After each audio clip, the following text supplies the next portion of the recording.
Without the miners' welfare, our communities would have been fragmented.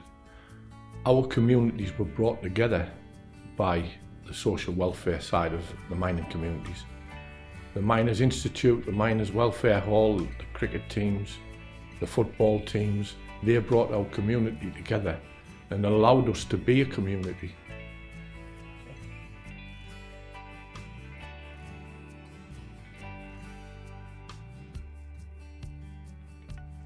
It was very hard. My dad was a miner, my granddad was a miner, and my dad prepared me for what to expect. And it was the thought of going down the shaft the first day was very frightening. The procedure for collecting your lamp and your tallies and being searched, you search for contraband, and then getting in the cage, and then the instructor who you were with pointed out the light below, 600 feet below. And I think everybody had a gasp of air at the thought of being suspended 600 feet up the shaft. It was a new experience, but it was one I really enjoyed.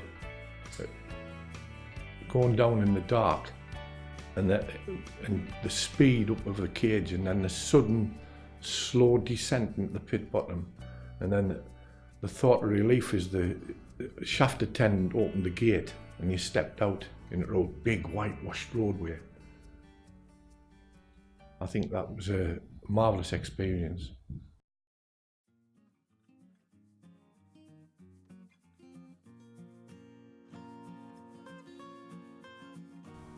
I worked in the mines up until 1988. I started in 1962. I started at Bear Park Colliery and I trained as a general worker underground. I done my training at Tursdale Mine Training Centre, and then eventually I ended up on haulage work in the Brockle seam on the endless and main and tail haulage ropes. It was quite a good job. I enjoyed it. I enjoyed the chat with the lads who I worked with. They were good lads. But I really wanted a job at Saracen Colliery because that's where I was born. My dad worked at Saracen Colliery. So after 9 months, the coal board transferred me back to Saracen as the landing lad in a new development for the Victoria seam, the new Victoria seam. And I was over the moon because it was quite a travel. I used to walk to work from through Whitton Gilbert and over the fields past the River Brownlee to Bear Park each day. Eventually I bought myself a bike and I used to bike it, but on a night it was so bad I used to have to pedal up through Neville's Cross and up to Saracen the back way, and if you got a puncture you had to carry your bike back.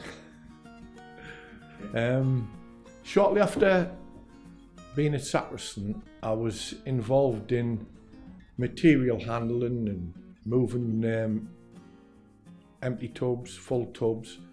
It was a new seam and it was a new development, and we had men from Eshwin Colliery, Chestermoor Colliery, from collieries around the Stanley area. Men were being moved about at that time.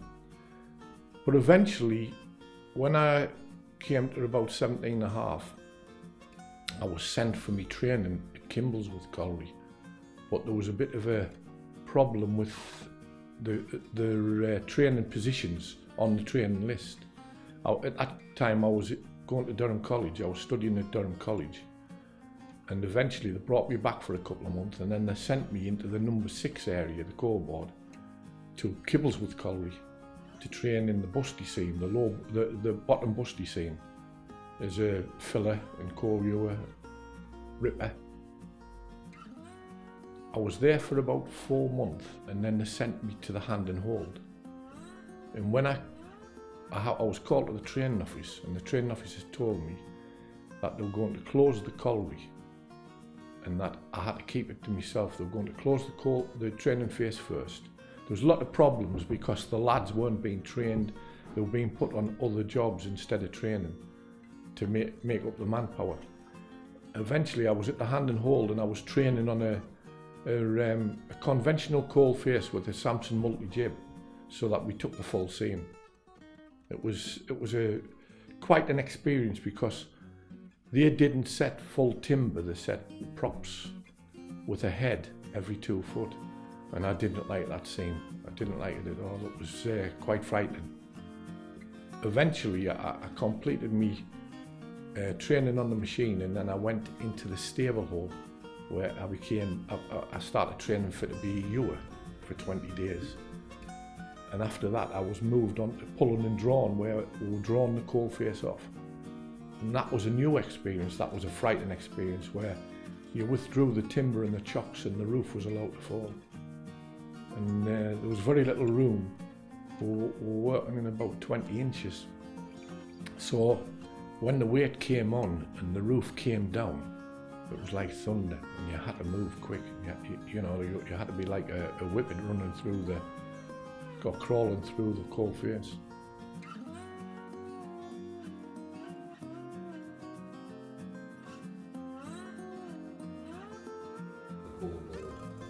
The funniest experience was worms in the water at Harworth Colliery. At that time, I was the colliery fire officer. I was assistant safety engineer fire officer. And I was called by the manager to meet at the canteen. The pit had gone on strike because there was no water in the village. The water was contaminated. And it was a funny experience.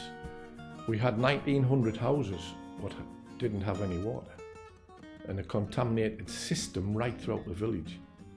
So we met up between the medical centre and the canteen, and we were discussing with the union how we were going to overcome the problem of this water. Suddenly we heard women singing, "We want water, we want water," and up the pit road came a load of women followed by a BBC camera. And we were just amazed, and everybody was laughing. Anyway, there was a small hedge in front of the canteen, and we dived down behind the hedge, and I was on the edge near the medical centre side. And as the women approached, I felt a foot on my backside and I was pushed out. I was sacrificed. So whoever it was who pushed me, I was confronted with the women, and it was a very, very funny experience. That experience went on for the best part of 6 months, but the problem had been there for 3 years.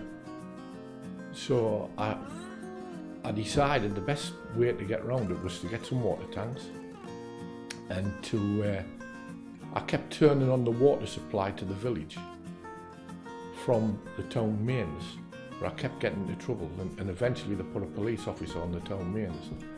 So I went to Dewsbury in Wakefield, and I got a tank from North Yorkshire Water Board, and I got tanks from the Ministry of Defence in Newark in Nottinghamshire. And then I put a line of hose in South Yorkshire from Austerfield to Bawtry through a cornfield, and with a pit lorry I filled the tanks, and then I took them into the village, and with the use of the forklift trucks we were distributing water, and that went on for weeks and weeks. At the same time, we put silk stockings on every tap in the village 3 times a day, and we were getting a stocking full of worms.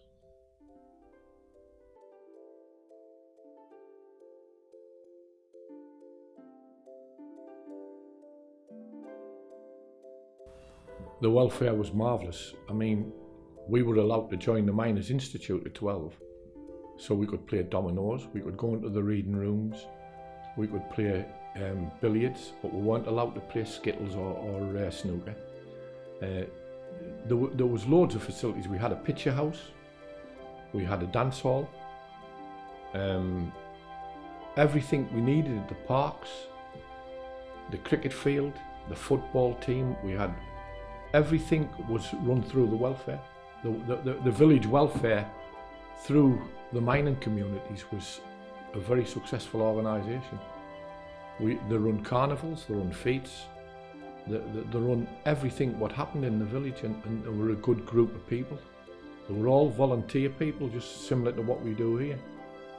But without the welfare, the mining communities wouldn't have been anything, because we didn't receive much from central government, and our councils in them days were really very small. There were local parish councils.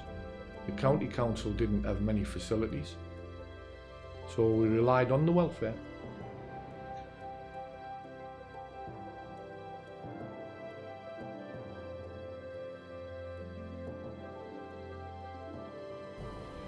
Well, it was very, very important, but in the situation, we didn't have many strikes. The first strike I encountered was 1972 when I worked at Maltby Colliery. And obviously Maltby was in South Yorkshire, and the South Yorkshire Council and the local parish council helped no end. It helped the men in every way, it helped the families. But by the time it come round to 1984, I was in Nottinghamshire, so it was totally different.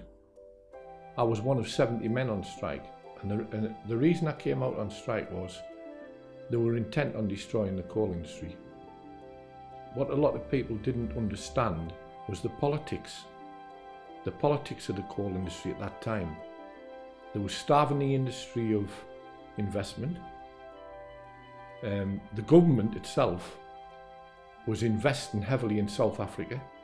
The ministers and the investors, conservative investors, were heavily involved. Even McGregor, although he was appointed by a Labour Prime Minister, was destroying the infrastructure of the country, and it was interfering with the production at the colliery.